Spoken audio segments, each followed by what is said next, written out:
राजा Lawrence की 3 बेटियां थीं। तीनों बेटी बहुत ही सुंदर थीं। सबसे बड़ी राजकुमारी का नाम मैरी था और मंझली राजकुमारी का रोज था और सबसे छोटी और चंचल राजकुमारी का नाम एली था। सब बहुत हंसी खुशी से रहते थे। सब कुछ अच्छे से चल रहा था। एक दिन राजा लॉरेंस अपनी बेटियों के साथ खाना खा रहे थे। आज मैं आप तीनों से एक सवाल पूछता हूँ। हाँ पिताजी पूछो। बताओ तुम किसके भाग्य का खाते हो? पिताजी, आप मेरे पिताजी हैं और मैं आपकी बेटी हूँ, इसलिए मैं आपके हक का खाती हूँ। रोज तुम बताओ, तुम किसके भाग्य का खाती हो? पिताजी, आप ऐसा क्यों पूछ रहे हैं? आप एक राजा हैं और मैं आपके राज्य में रहती हूँ, इसलिए मैं राजा यानी आपके भाग्य का खाती हूँ। लॉरेंस अपनी दोनों बेटियों के जवाब से बहुत खुश था। फिर उसने अपनी तीसरी बेटी को अपने पास बुलाया। एरी, तुम बताओ, तुम किसके भाग्य का खाती हो? पिताजी, हर इंसान और पशु पक्षी अपने अपने हक का खाते हैं, इसलिए मैं भी अपने हक का खाती हूँ।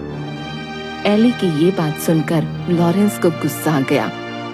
ठीक है, अगर तुम अपने हक का खाती हो तो यहाँ से निकल जाओ। मैं भी देखता हूँ तुम्हारा भाग्य कितना बलवान है। मेरे दिए बिना तुम्हें कैसे खाना मिलता है। राजा ने गुस्से में आकर अपनी पुत्री को एक जंगल में छुड़वा दिया। लेकिन एली को समझ नहीं आया कि उसकी गलती क्या है। वो एक पेड़ के नीचे बैठी बैठी सोचती रही। थोड़ी देर बाद उसे नींद आ गई। जब वो सुबह उठी तो उसे प्यास लगी। वो चलने लगी। थोड़ी देर चलने के बाद उसे एक तालाब दिखा। उसने उस तालाब में जाकर हाथ मुंह धोए। तभी वो तालाब पूरा सूख गया। वो आश्चर्य में पड़ गई। उस तालाब के नीचे सीढ़ियां बनी हुई थीं। वो सीढ़ियों के सहारे से अंदर जाने लगी। तभी उसने देखा कि वहाँ एक राजकुमार खड़ा है। वो उसे देखकर डर गई और वहीं खड़ी हो गई। जब कुछ देर तक वो हिला डुला नहीं तो वो समझ गई कि ये एक मूर्ति है। उसने जैसे ही उस मूर्ति को छुआ वो एक फाटक के रूप में बदल गया। ये सब क्या हो रहा है मेरे साथ? मुझे कुछ समझ नहीं आ रहा। वो थोड़ी देर तक वहीं रुकी रही और सोचने लगी।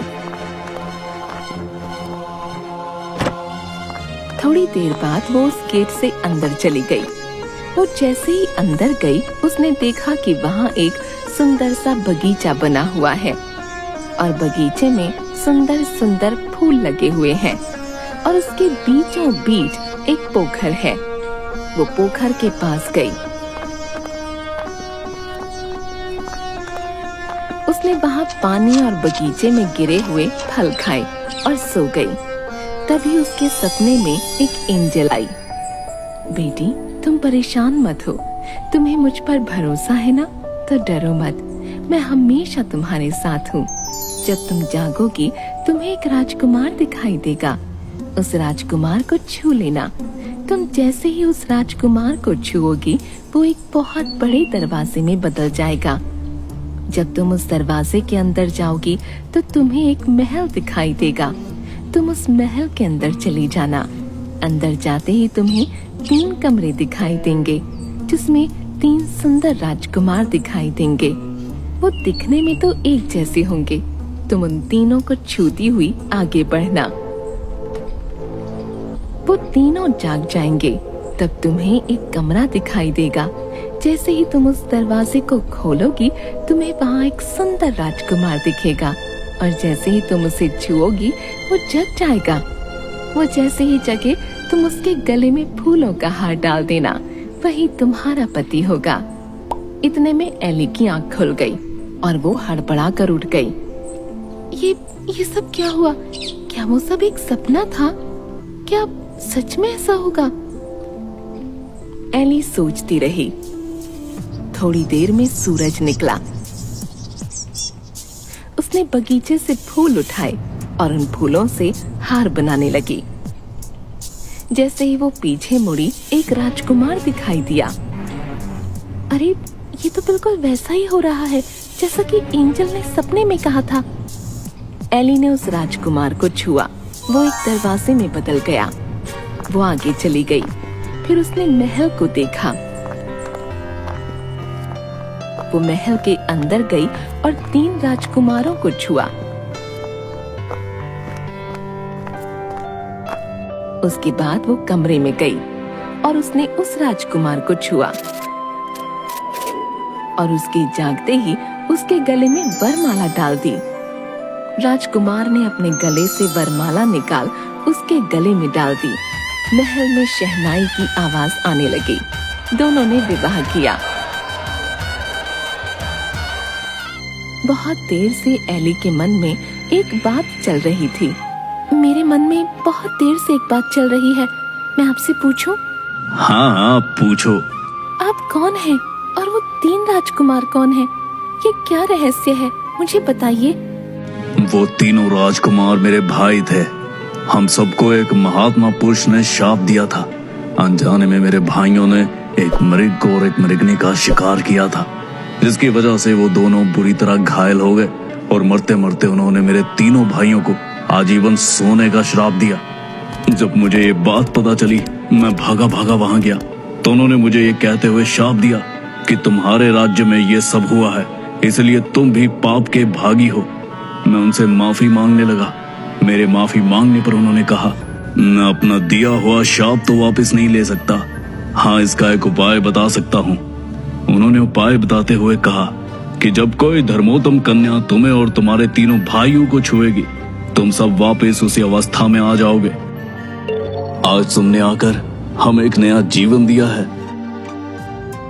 राजकुमार की बात सुनकर एली ने भी अपने साथ हुई सारी बात बताई और बताया कि किस तरह बिना अपराध के उसको दंड दिया गया और वो यहाँ तक पहुँची। राजकुमार ने उसे गले से लगा लिया और दोनों खुशी खुशी रहने लगे। थोड़े दिन बाद राजकुमार का राज तिलक किया गया और वो राजा बन गया और एली रानी। दोनों राज करने लगे। उनके राजा रानी बनने से उनकी प्रजा खुश थी। उनके राज्य में सब कुछ अच्छे से चल रहा था। लेकिन थोड़े ही दिनों बाद एली को अपने माँ बाप की याद आने लगी और वो उदास रहने लगी। एक दिन, क्या हुआ एली, तुम ऐसे उदास क्यों बैठी हो? मुझे अपने पिता की बहुत याद आ रही है। मैं उनसे मिलना चाहती हूँ। पता नहीं वो लोग कैसे हैं। मेरी बहनें, मेरी माँ, सब पता नहीं कैसे हैं। मुझे उनकी बहुत याद आ रही है। मेरे पिताजी को भी शायद अपनी गलती का एहसास हो चुका होगा। अगर ऐसा है तो चलो हम उनसे मिलने चलते हैं। तुम परेशान मत हो, हम कल ही तुम्हारे घर जाएंगे। दोनों राजसी ठाठ के साथ वहां पहुंचे। जब लॉरेंस ने देखा कि कोई राजा उनके राज्य की ओर अपनी सेना और हाथी घोड़ों के साथ आ रहा है तो वो डर गए। लेकिन वो कुछ नहीं कर सकते थे क्योंकि उनका अपना सारा खजाना खाली हो चुका था और उनके दोनों दामाद उनसे राज्य में हिस्सा मांग रहे थे। उनकी प्रजा भी दुखी थी। राजा लॉरेंस बहुत परेशान हो चुके थे। जब वो दोनों उनके सामने आए, वो एली को रानी के भेष में पहचान ही नहीं पाए। थोड़ी देर गौर से देखने के बाद उन्होंने पहचाना कि वो उनकी बेटी एली है। वो उसे देखते ही रोने लगे और अपनी गलती की माफी मांगने लगे। मुझे माफ कर दो एली, मैंने तुम्हें सच बोलने की सजा दी। तुमने सच कहा था कि हर कोई अपने भाग्य का खाता है। पिताजी, आप माफी मत मांगो। आप अगर मुझे जंगल में न छोड़ते तो मुझे ये खुशी के दिन कैसे देखने को मिलते। इतना कहते ही लॉरेंस की आंखों से आंसू गिरने लगे और उसने अपनी बेटी को गले से लगा लिया और वो सब खुशी खुशी रहने लगे।